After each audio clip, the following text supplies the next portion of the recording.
Welcome to OOD Works, the podcast, a show about unique individuals and the services provided by Opportunities for Ohioans with Disabilities, the state agency that helps individuals with disabilities find a job and be more independent. Here's your host, Kim Jump.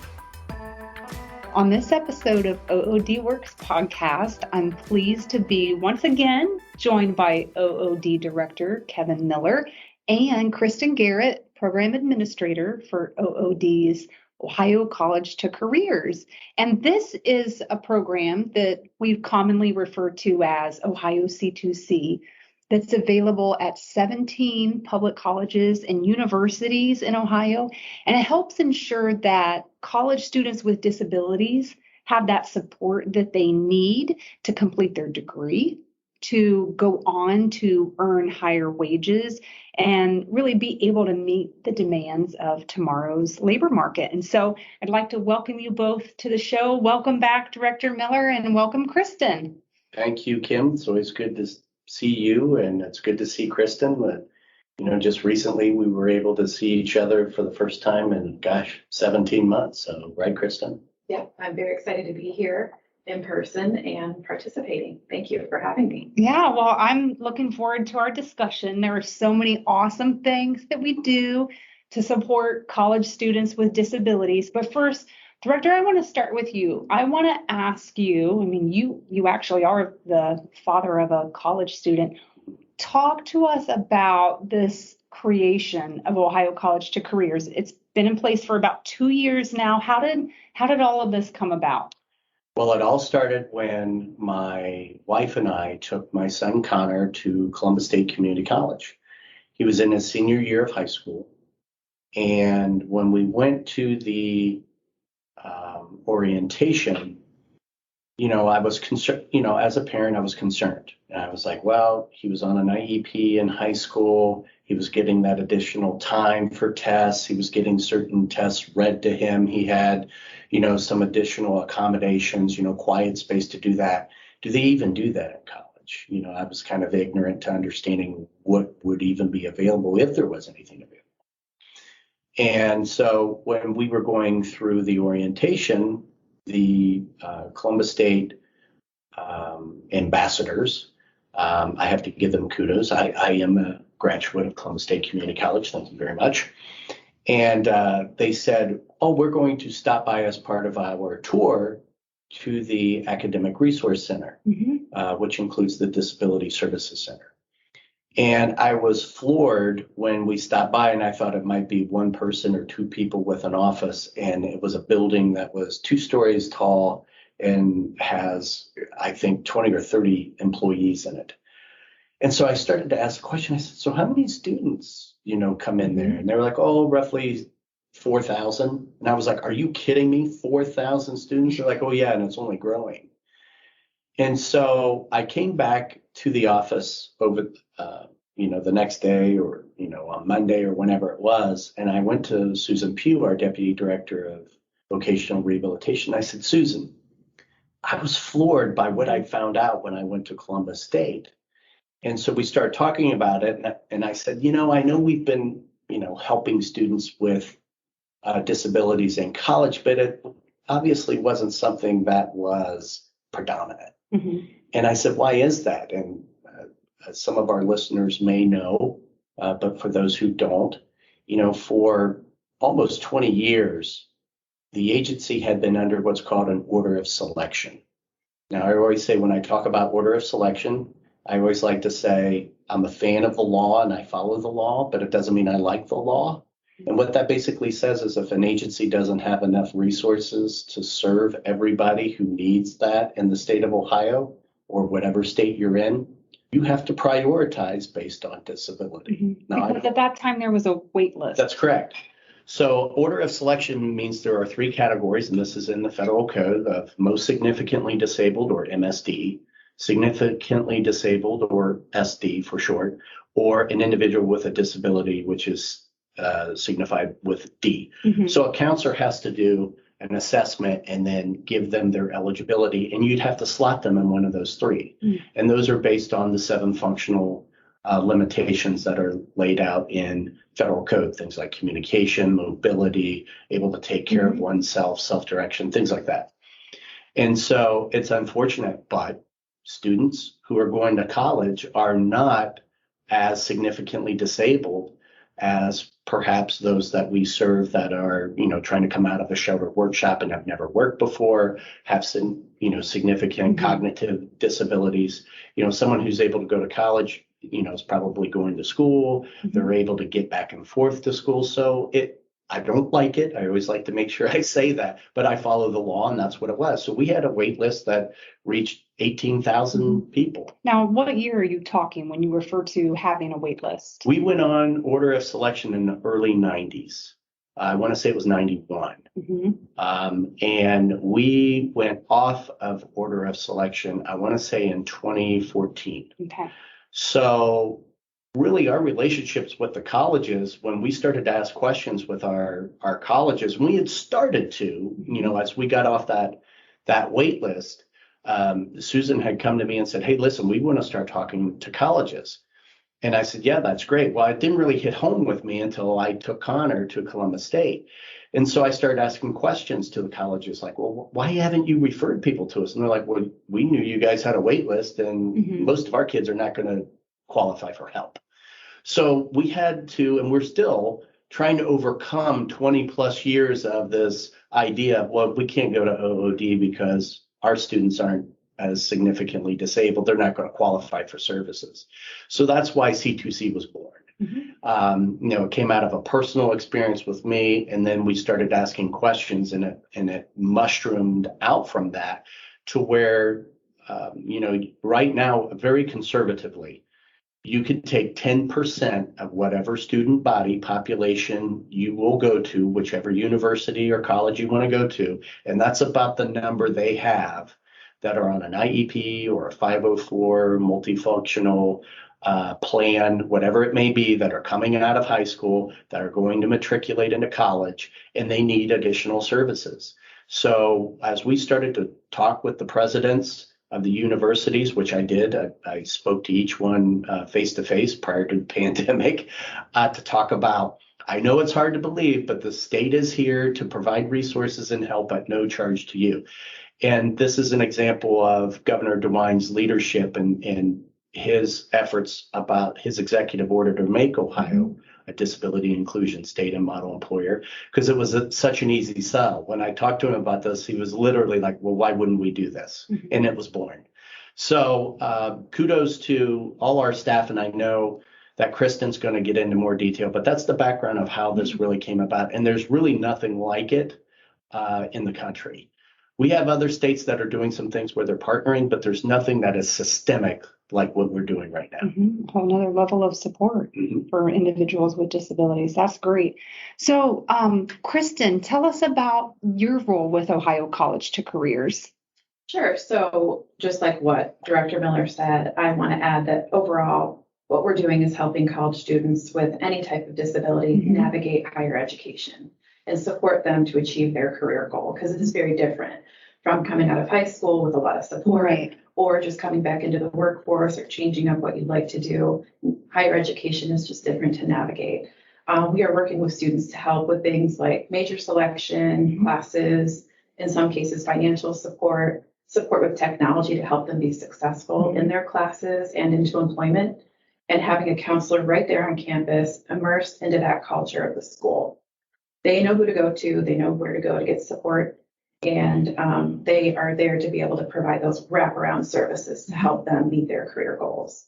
And speaking of wraparound services, we also have support through our career development specialists who assist students in College2Careers with finding internships, and they link them to our employer partners across the state to provide that additional layer of advocacy for college students. Great. And so when I think of my role, I really look at as overseeing all aspects of the program, from supporting the counselors and supervisors in the field to the directors and personnel we work with at each school to make sure we're providing the best services and opportunities to college students.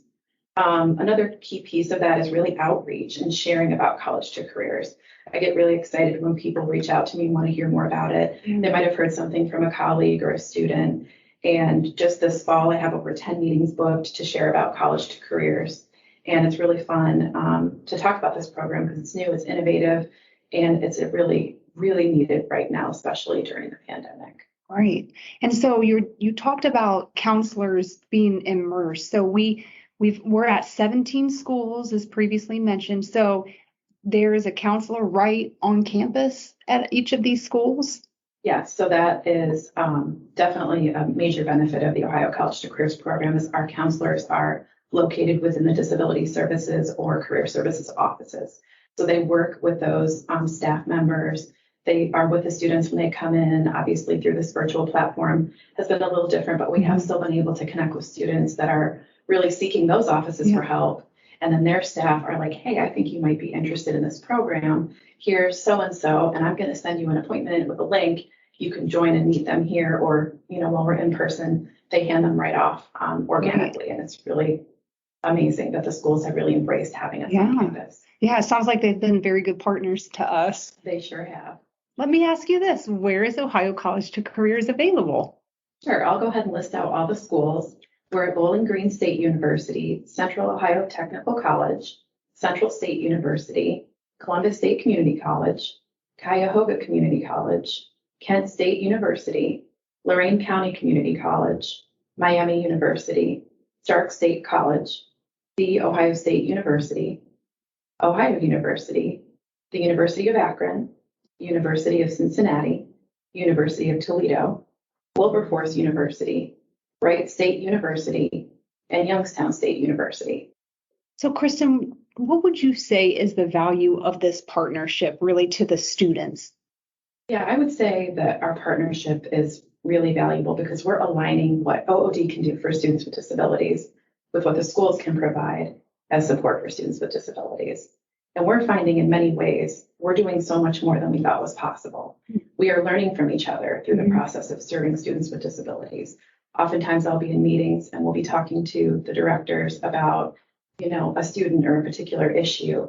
And we'll talk about what we can do. And then they'll say, oh, we didn't realize you could do that. Or we didn't know that technology was available, or vice versa. So it's really nice to be able to just learn from each other and share experiences and look at different ways that we can serve students with disabilities.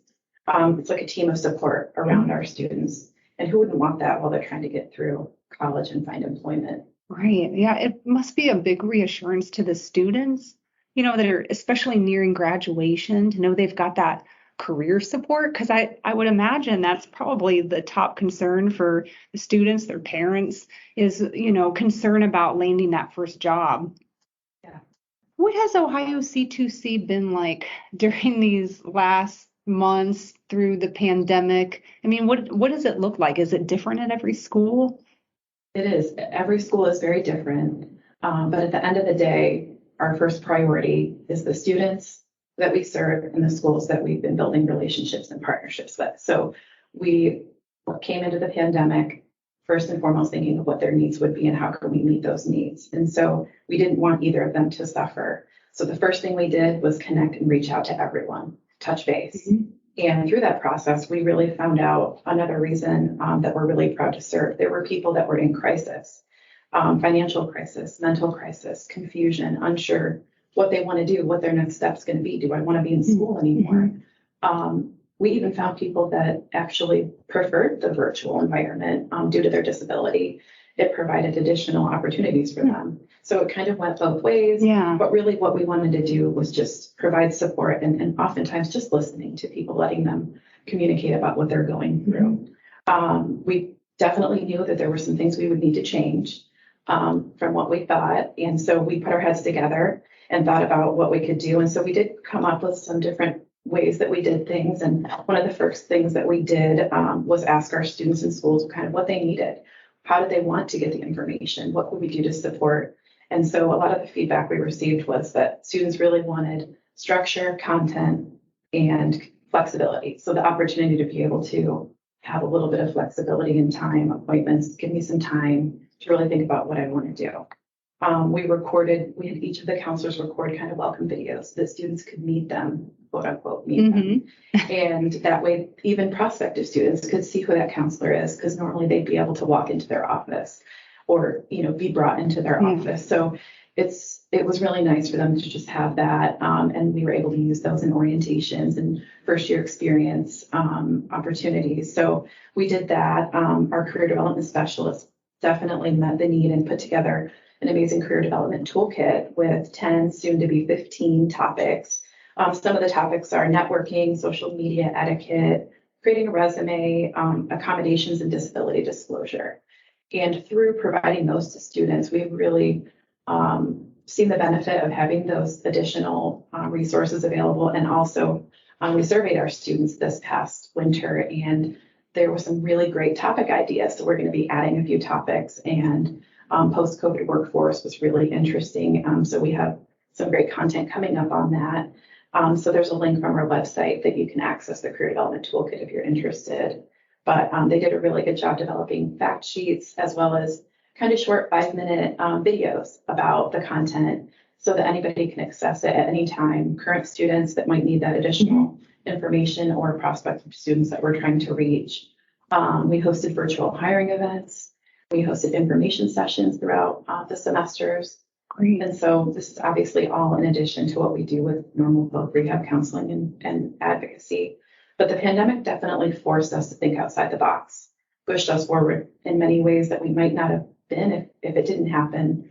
And so just giving like a special shout out to the counselors for their flexibility and selflessness through all of this. They are always thinking of what can we do to help first, and then we'll figure it out from there. So I just really appreciate their flexibility and schedule and opportunity and being creative and thinking outside of the box. That's great. Sounds like a lot of good has actually come out of the time then. Yeah. So let's talk numbers. How many students have we served through Ohio College2Careers? Kind of what does it look like? Sure. So currently on all of our caseloads across the state, we're serving 640 students. And since we started back in fall of 2019, we have served over 900 students. Great.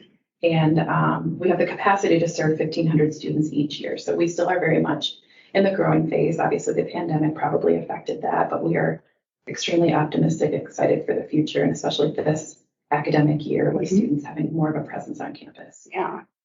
So if someone's listening and they know a college student with a disability, help us spread the word, right? Yep. What about students with disabilities at a college that you didn't list, where we don't have a formal Ohio College2Career partnership? Yeah, that's a great question. I get that question a lot too when people think, oh, I want to do College2Careers, Right. but my daughter wants to go to St. Clair Community College or whatever it is. But at OOD, we work with all students with disabilities at any college and university across Ohio. So if you're attending a school that isn't one of the College2Career schools, it's okay. You can still receive the benefits of working with a voc rehab counselor. We have liaison counselors assigned to many of the schools across Ohio. So we do have those partnerships started and developed, but we can serve any student in the state of Ohio with a disability. Okay, great. Now, you had mentioned there are a lot of resources posted to the webpage. What is that web address for the Ohio College2Careers program? Yes, it is ood.ohio.gov/Ohio College2Careers. And the 2 is a number 2. Got it. Thank you. Director, as we look to wrap up today, I know you continue to have dialogue with the participating college presidents. What do you share with them about really the value to their students that are participating? I really share with them what I've heard from each of them individually. And so we try to share that, as an example, when you talk about what are the benefits of this, a lot of times what we find is the universities obviously know they have a lot of students with disabilities.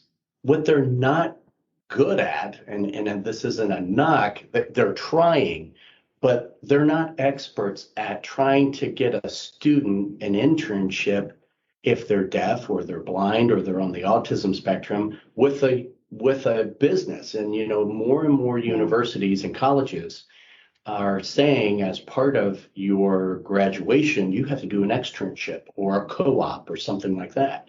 So, I had one university president share with me, when I was a dean of engineering prior to becoming president of this university, I had a student who was a 4.0 student in engineering, and part of the graduation requirement was to do an internship, and we just didn't know at the university he was at, it was not in Ohio, how to get this person an internship because they were in a wheelchair. Mm-hmm. And so he said, this person didn't succeed. Mm-hmm. And he said, I always felt like, why, how could we do this? And he just didn't understand how that could work. Well, that's where we come in.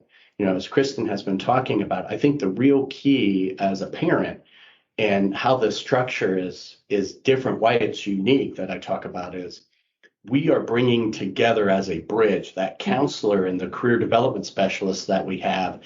We have one arm in the disability resource office, and we have one arm in the career placement office. And what we're finding is, everyone does a great job of preparation and focusing on the disability part.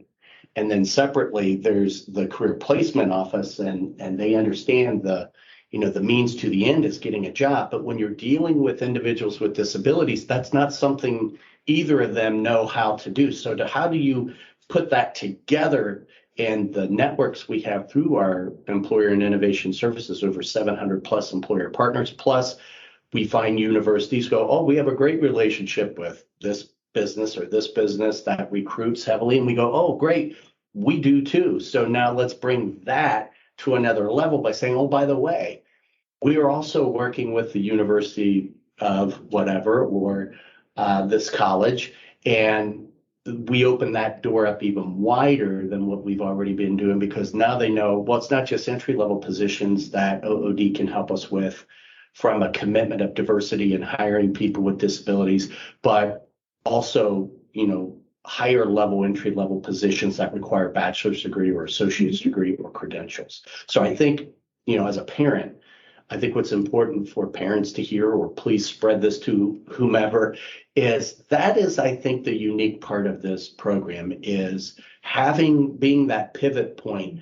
between those two offices, and to help them understand we can bridge the verbiage that needs to say to a business, but also to say to, programmatically within university, what's needed to be done to help them get out into the business world, and make sure that flows back and forth. Mm-hmm. So that is still in its building phase, as Kristin's talked about. And we learn more by hearing what other people are doing and sharing those examples. Then we go, okay, how can we help this student? So then Kristin does a great job of doing meetings, every couple of weeks, I think, with everybody in the university system that's a part of this program. And there's a sharing, and there's the ability to say, well, this is what's going on in this corner of the state and in this situation, and then other universities go, great, we can do the same thing. So by sharing, we're showing that we're a system of various universities. We're not trying to look as just one piece and silo it as it goes through, because the better the system is, the better it'll be for every student, because they're selecting their college or university based on what they want to do. Mm-hmm. Great. That's awesome. Anything else that either of you would want to share that we haven't touched on? I think I want to end with something about more outreach. Again, I want to hit that again. Okay. So our work's not done. It sounds like we still have a lot of capacity to serve even more students with disabilities. Yes, we do. We definitely do. And we are always thinking of new ways to reach students. What's interesting to them? Where are they? How do we reach them? Doing presentations to different colleges and deans of colleges and staff. And so we are always, looking for opportunities to share about College2Careers. If you are interested in learning more, please reach out to us. We can present to your team, group, anything. So we're here to help and ready to serve. Great. Kristin, would you be willing to share your phone number and email as like a point of contact, and we'll make sure it's in the show notes too? Yes. My phone number is 614-438-1895. And my email is Kristin, Kristin.Garrett, Garrett, at ood.ohio.gov. And Kim, I'm going to put you on the spot because we also have a social media account for College2Careers. Director, you're so good. You've trained me well, Kim. We do. Maybe you would like to share that you can follow along and see some of, we have some great success stories that I know you post. And so I want to challenge everyone who's listening to this, whether you have somebody who's in this program or not. I'm sure you know somebody who has someone with a disability who's getting ready to graduate from high school or maybe is in college.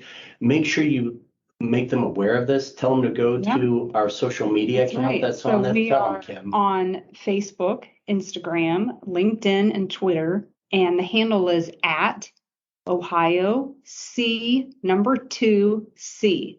So Ohio C2C.